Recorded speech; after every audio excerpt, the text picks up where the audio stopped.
To get back into the conference mood, we now have something a little bit different, a little bit mysterious with Shilpa. Shilpa G. Manari is a global transformation and leadership coach dedicated to helping leaders unlock their authentic power and lead with clarity, courage, and compassion. As the founder of Authentic Living and Thrive Culture, Shilpa's approach blends evidence based leadership development with somatic intelligence, mindfulness, and holistic well being. Shilpa would love you all to be seated and ready for her guided session. Hi, everyone. How are you all feeling after lunch? On a range of level energy of 1 to 5, where are we right now? 1, 2, 3, 4, 5. What's the energy level like in the room? A 3, a 5, 2. Okay, wonderful. I have a request. I'd love for you all to be seated because that would be helpful in us going forward.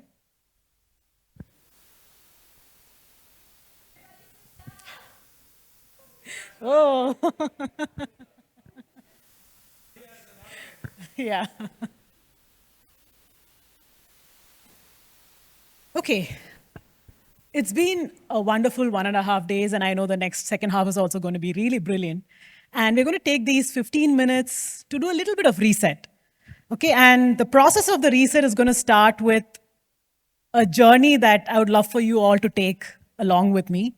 So, for that, I would request you to close your eyes, get comfortable in your seats, tune out everything else except for your present here and now. So tune into my voice, tune into your breath, tune into the sensations in your body, and just follow my voice.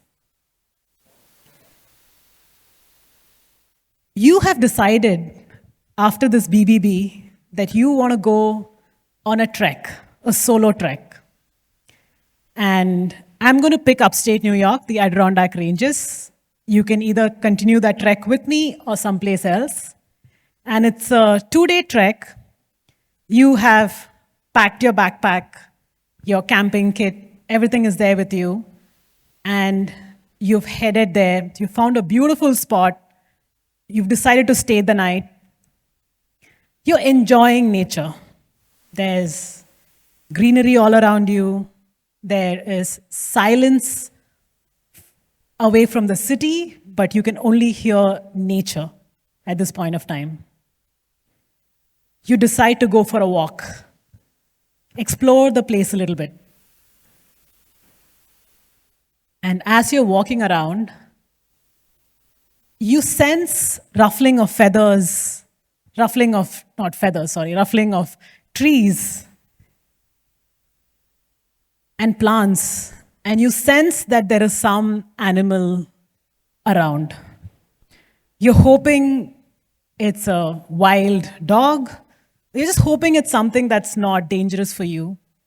So you continue walking, you try not to panic, just observe the sensations in your body as you're taking this journey.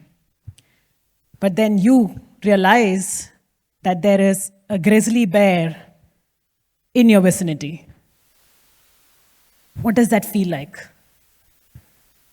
There is a sense of, oh my God, what's going to happen? There is fear, but you don't want to show the fear. It's not that close that it's going to come and attack you right now, but you can see it, and it hasn't seen you as yet. But the fear is real, that your life is in danger. You're by yourself, and there's nobody around that you can call out to. Just observe how your body feels. And you slowly start walking, moving away from that vicinity, and eventually you start running. And when you start moving, this animal senses that there is somebody around and it starts following you. It's not chasing you, but it's following you. How does it feel? It's scary. You're running and you're only thinking about your survival at this point of time. You need to get back to your campsite and you need to get back there alive and safe. You make it there, you make it to your campsite, you get into your tent, you zip it up, And how are you feeling right now? Your body would be tight, there would be tension, there would be a sense of, I don't know, I would be shivering at this point of time, just out of the excitement of that experience of a near death risk that was there. You breathe out. Sometimes you might end up crying just to release that stress. You look around you and you tell yourself, I'm safe. Your body slowly starts calming down. You're in the present. You know you're safe. There is no risk around you anymore.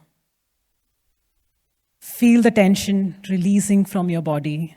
With every breath in that you're taking, you're breathing in calmness. And with every out breath, you're releasing the fear, the tension, the stress. Along with me, take a few deep breaths. Coming back to the present after your hike.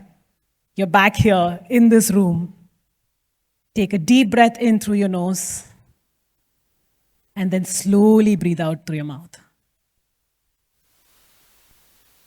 You can all open your eyes. This journey that you took is what our brains are wired for. When we sense threat, we go into survival mode. But right now, we don't have wild animals chasing us. But all those emails that come our way, the conflicts that happen at our workplace, the news that we receive around us, anytime we open any of the social media news channels, all of those are our wild animals for our brains. So even if this visualization was an extreme case scenario, there are micro moments happening every single day in our lives for all of us, whether we want to or not, whether we are aware of it or not. Right? And as leaders, as change makers, as those who are doing big, bold, brave work, we can't escape this reality.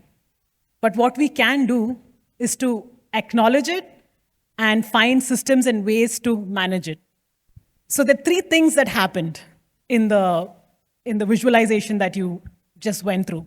The first is the trigger, that there is a sense of danger that is there. And we all experience that the moment we get a call from a board member, from a team, a colleague that we're having a challenge with. So the trigger happens.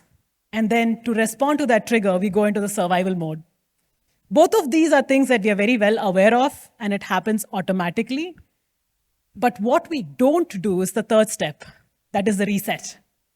Even after the threat has passed, even after the conversation, even after the phone call has been completed, even after the conflict has been resolved, we are not consciously resetting our system.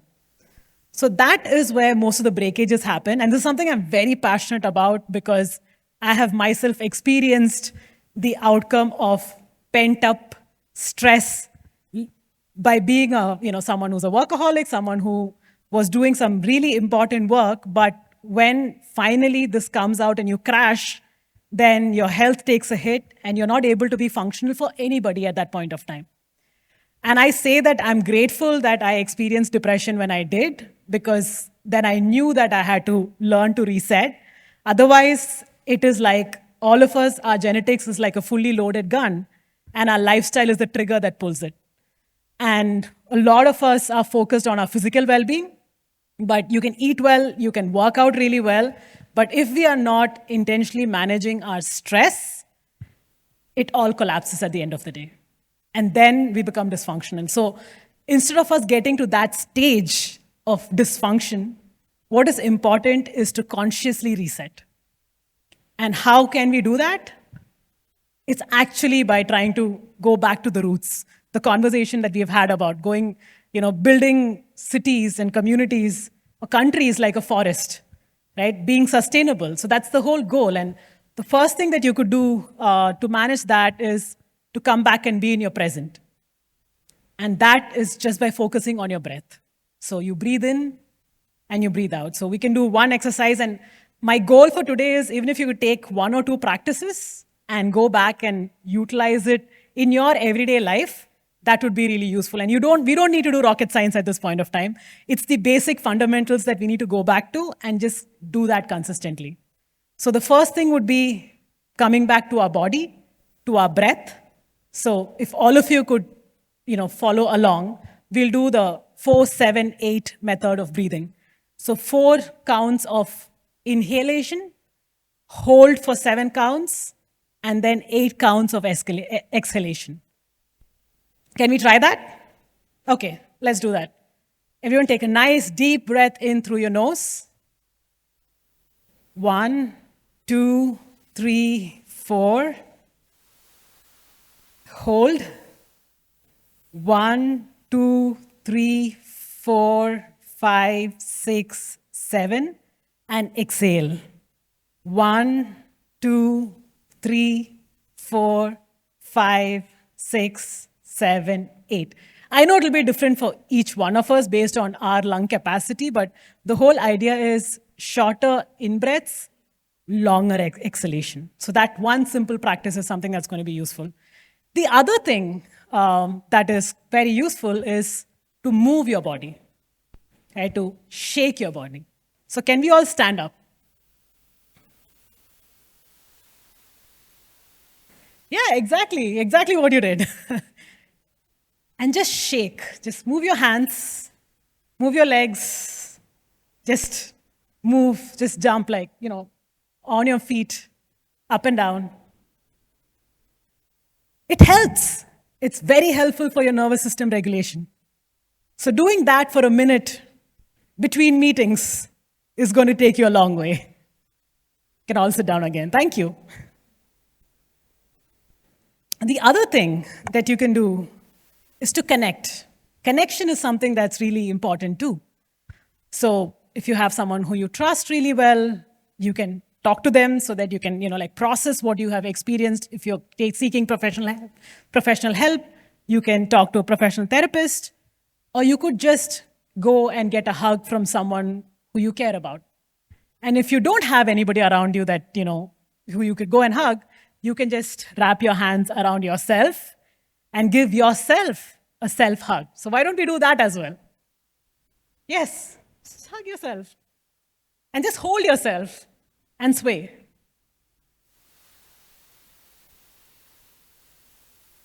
That's it. It's very playful and it's light. It's not serious. It's things that we can do every day because we're doing very important work. And earlier we talk about, when we talk about leadership, we always talk about the IQ, right? That's the first focus that was there around leadership. The next focus came EQ, your emotional quotient became important. But underlying all of that is your nervous system.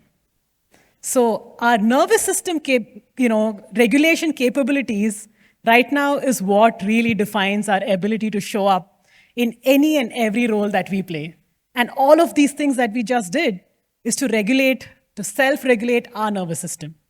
So it's very simple, and it's something that you could do every day. Any questions, any thoughts, anything? I don't want to add too many things, but I just wanted to come in and say that there is a reset that we can do. We have access to it. We don't have to pay for it. It's something that we can do every day. And the best case scenario is if you can do that in the morning, afternoon, end of the day, so that you have breaks between your different states of mind. So you start with the calm, you go all in at your work, and then you come back and you disconnect. Being in nature, moving, connecting with people, eating clean, working out is always important, but our nervous system is the most important underlying aspect of it all. Thank you.